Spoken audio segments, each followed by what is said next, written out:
Hello everyone, स्वागत है आपका आप सभी के प्यारे चैनल ब्लैक बोर्ड में। कैसे हैं आप सब? उम्मीद करती हूँ अच्छे होंगे। चलिए स्टार्ट करते हैं आज के वीडियो को।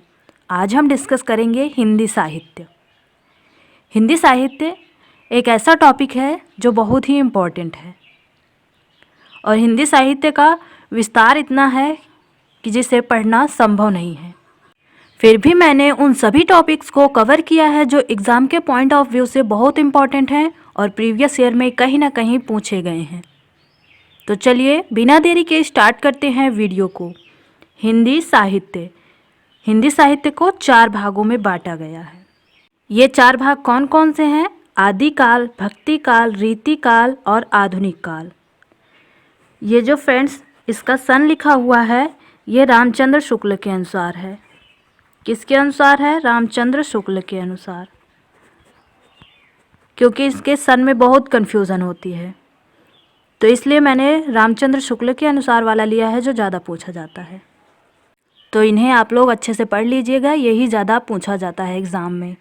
चलिए अब इन्हें एक एक करके विस्तार से समझते हैं। आदिकाल। आदिकाल सबसे पुराना काल है। अब इसके बहुत कवियों ने बहुत नाम दिए हैं, तो जो इनमें से मोस्ट इम्पॉर्टेंट है उसको मैंने यहाँ पर लिखा है। आप इस स्लाइड को मोस्ट इम्पॉर्टेंट में रखिएगा क्योंकि ये बहुत पूछा जाता है। देखिए किसके अनुसार क्या नाम दिया गया है। आदिकाल कहा है हजारी प्रसाद द्विवेदी ने। वीरगाथा काल कहा है रामचंद्र शुक्ल ने। बीजवपन काल कहा है महावीर प्रसाद द्विवेदी ने। सिद्ध सामंत काल कहा है राहुल सांकृत्यायन ने। डॉक्टर रामकुमार वर्मा ने कहा है संधि काल और चारण काल। आरंभिक काल कहा है मिश्र बंधु ने। तो इस तरह इन सब को ध्यान रखिएगा, ये बहुत इम्पोर्टेंट है, हमेशा पूछे जाते रहते हैं। आप अगर प्रीवियस ईयर के क्वेश्चन सॉल्व करते होंगे तो आपने पाया होगा कि इन सब से लगातार क्वेश्चन बनता रहता है। तो चलिए अब और आगे देखते हैं।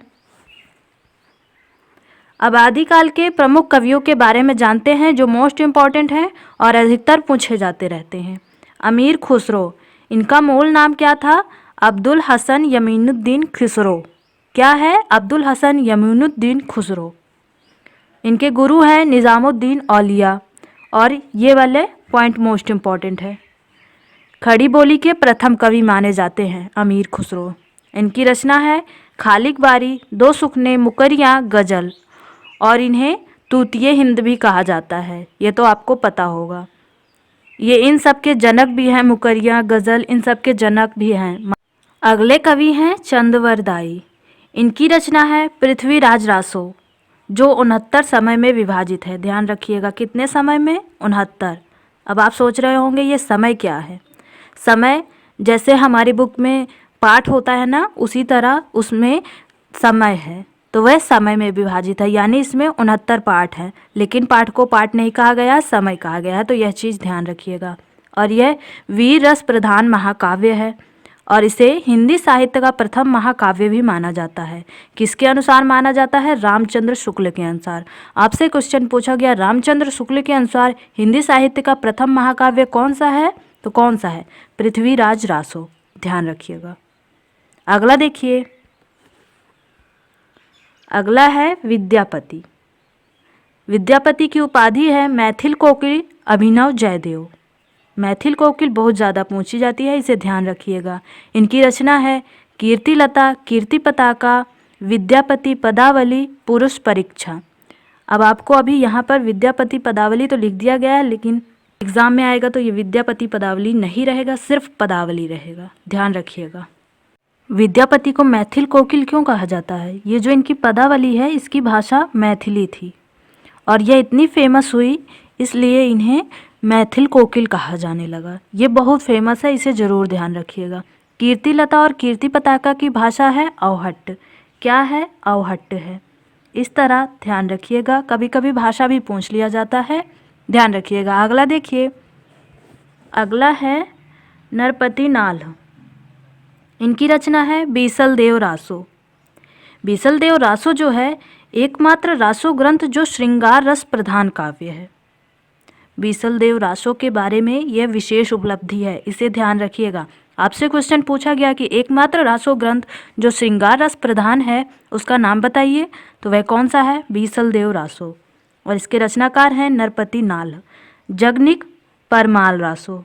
इसमें विशेष बात है, महोबा के प्रसिद्ध आल्हा और उदल नामक दो वीर सरदारों की वीरतापूर्वक लड़ाइयों का वर्णन इसमें मिलता है। आपसे पूछा गया आल्हा उदल का वर्णन किस काव्य में मिलता है?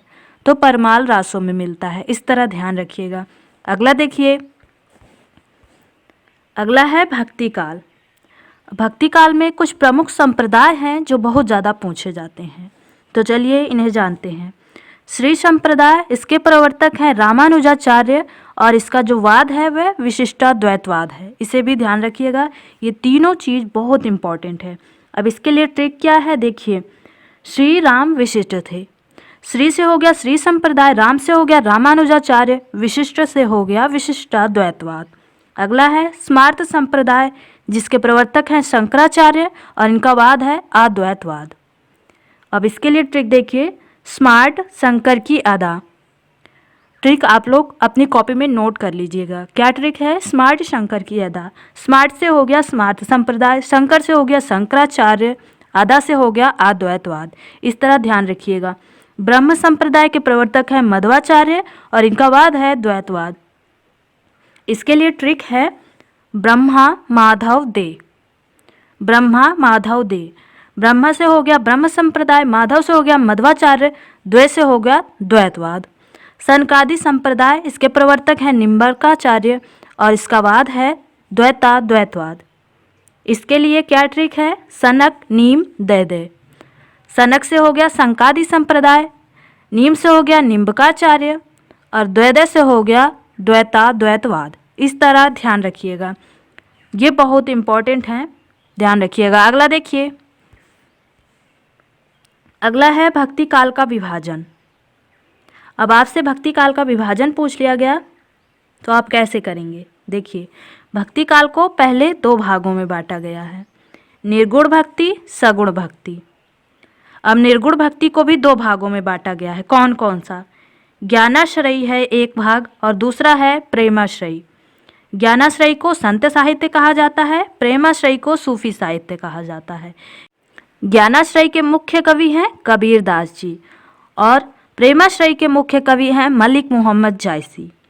अब सगुण भक्ति में देखिए कौन कौन सी शाखा है।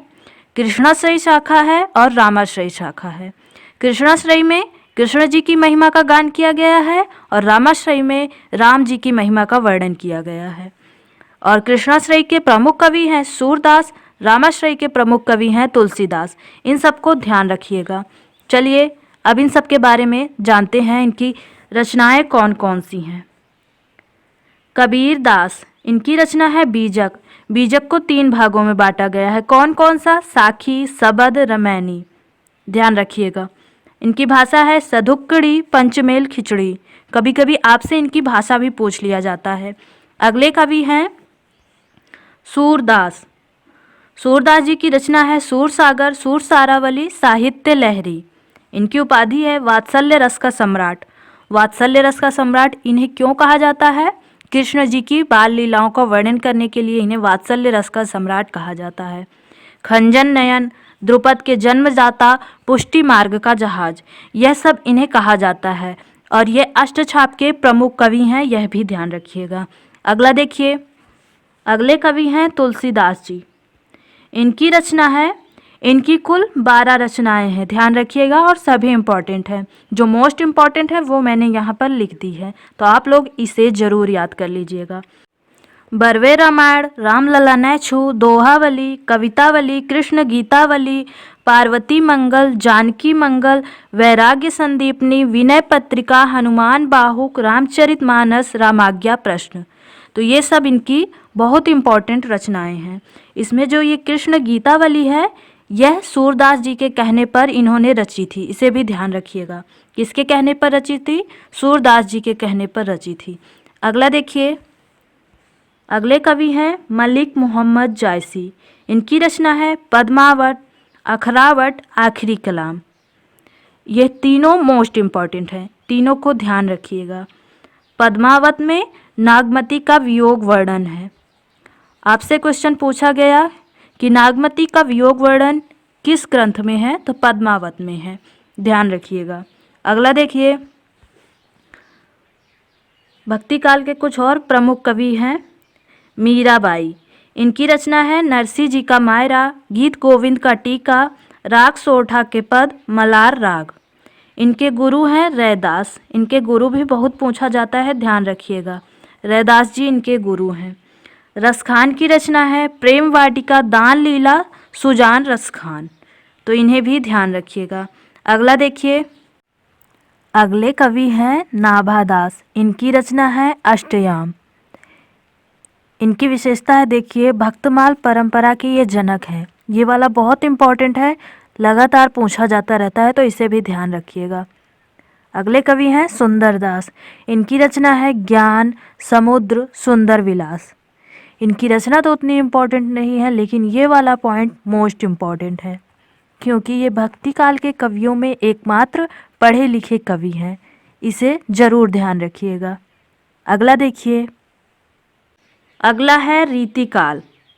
रीतिकाल का भी नामकरण मोस्ट इम्पॉर्टेंट है, तो इन सबको याद कर लीजिए। क्या है? रमाशंकर शुक्ल ने कहा है कलाकाल, मिश्र बंधु ने कहा है अलंकृत काल, रामचंद्र शुक्ल ने कहा है रीतिकाल या उत्तर मध्यकाल, विश्वनाथ प्रसाद मिश्र ने श्रृंगार काल कहा है, तो इन सबको ध्यान रखिएगा। अगला देखिए, अगला है रीतिकाल का विभाजन। रीतिकाल का विभाजन ज़्यादा पूछा जाता है, जो ज़्यादा इम्पॉर्टेंट है वह विश्वनाथ प्रसाद मिश्र के अनुसार है, इसे ध्यान रखिएगा। इनके अनुसार रीतिकाल का 3 प्रकार इन्होंने बताया है, रीतिबद्ध, रीति सिद्ध, रीति मुक्त। ये बहुत ज़्यादा इम्पॉर्टेंट है, इनके कवि पूछे जाते रहते हैं। रीतिबद्ध का मतलब है वे कवि जिन्होंने लक्षण, रीति, अलंकार, रस, छंद आदि से युक्त रचनाएं की हैं। रीतिबद्ध का मतलब ये है, यानी जो रीतियां हैं उसमें बंधे हुए कवि। तो कौन कौन से हैं? केशवदास, भिखारी दास, देव, भूषण। ये ऐसे कवि हैं जो रीतिबद्ध हैं, और ये मोस्ट इम्पॉर्टेंट है, लगातार यही पूछे जाते रहते हैं एग्ज़ाम में। रीति सिद्ध कवि, इनमें वे कवि आते हैं जिन्हें लक्षण, अलंकार, रस, छंद इन सब की जानकारी तो थी, लेकिन इन्होंने अपने ग्रंथों में इसका प्रयोग नहीं किया, तो ये हैं रीति सिद्ध कवि। इनमें बिहारी लाल, रसनिधि, ये दोनों आते हैं। अगला है रीति मुक्त कवि। रीति मुक्त कवि का मतलब है इन्होंने रीति परंपरा से अलग हटकर रचना की, यानी रीति परंपरा जो थी उसे माना नहीं। अलंकार, रस, छंद इन सब का प्रयोग इन्होंने अपने काव्य में नहीं किया है। इसमें कौन कौन से कवि हैं? घनानंद, आलम, बोधा, रसकान। ये बहुत ज़्यादा इम्पॉर्टेंट है, इन्हें ज़रूर ध्यान रखिएगा। अगला देखिए, अगला है रीतिकाल के प्रमुख कवि केशवदास। केशवदास को रीतिकाल का प्रवर्तक माना जाता है। रामचंद्र शुक्ल और नगेंद्र के अनुसार और सर्वमान्य मत के अनुसार भी रीतिकाल के प्रवर्तक केशवदास जी ही हैं। इनकी रचना है रामचंद्रिका, जहांगीर, जस चंद्रिका, विज्ञान गीता, छंदमाल, रसिक प्रिया, कवि प्रिया। ये सभी रचनाएं मोस्ट इम्पॉर्टेंट है, ध्यान रखिएगा। बिहारी लाल, बिहारी लाल जी की रचना है बिहारी सतसई। बिहारी जो है वह रीति सिद्ध कवि थे, और बिहारी जी के गुरु का नाम क्या है? नरहरि दास। ध्यान रखिएगा, मोस्ट इम्पॉर्टेंट है। बिहारी जी के गुरु का नाम है नरहरि दास, और बिहारी जी राजा जयसिंह के दरबारी कवि थे। किसके दरबारी कवि थे? राजा जयसिंह के, तो इसे भी ध्यान रखिएगा। अगला देखिए, कुछ और प्रमुख कवि घनानंद। इनकी रचना है सुजान हित, इश्कलता, वियोग बेली, विरह लीला, प्रेम पत्रिका, सुजान सागर। भूषण की रचना है, इन सबको ध्यान रखिएगा, भूषण वाली मोस्ट इम्पॉर्टेंट है, बहुत ज़्यादा पूछा जाता है। शिवराज भूषण, छत्रसाल दशक, शिवा बावनी। इनकी ये तीनों रचनाएं बहुत ज़्यादा इम्पॉर्टेंट हैं, और इनका मूल नाम क्या था? इनका मूल नाम घनश्याम था, यह भी पूछा जाता है, ध्यान रखिएगा। अगला देखिए, अगले कवि हैं पद्माकर। इनकी रचना है जगत विनोद, राम रसायन, गंगा लहरी, पद्माभरण, प्रबोध पचासा। ये प्रबोध पचासा वाली बहुत इम्पॉर्टेंट है, इसे ज़रूर ध्यान रखिएगा, और सभी ध्यान रखेंगे तो ज़्यादा ही अच्छा होगा। सेनापति, इनकी रचना है कवित्त रत्नाकर काव्य कल्पद्रुम। इनकी दोनों रचनाएं मोस्ट इम्पॉर्टेंट हैं। अगला देखिए, अगले कवि हैं भिखारी दास। इनकी रचना है रस सारांश काव्य सारांश छंदारणो पिंगल। ये छंदारणो पिंगल वाली बहुत पूछी जाती है, तो इन्हें ध्यान रखिएगा ज़रूर। देव हैं अगले कवि। इनकी रचना है भाव विलास देव शतक प्रेम चंद्रिका भवानी विलास शब्द रसायन काव्य रसायन। अब यहाँ देखिए, इनकी कई रचनाओं में विलास आया है ना, 2 रचनाओं में विलास आया है, 2 रचनाओं में रसायन आया है। तो इस तरह आप ट्रिक बनाकर याद रख सकते हैं। अगला देखिए फ्रेंड्स, अभी मैंने आधुनिक काल नहीं लिया है, उसे मैं नेक्स्ट वीडियो में डिस्कस करूंगी। अभ्यास प्रश्न का आंसर कमेंट में ज़रूर बताइएगा।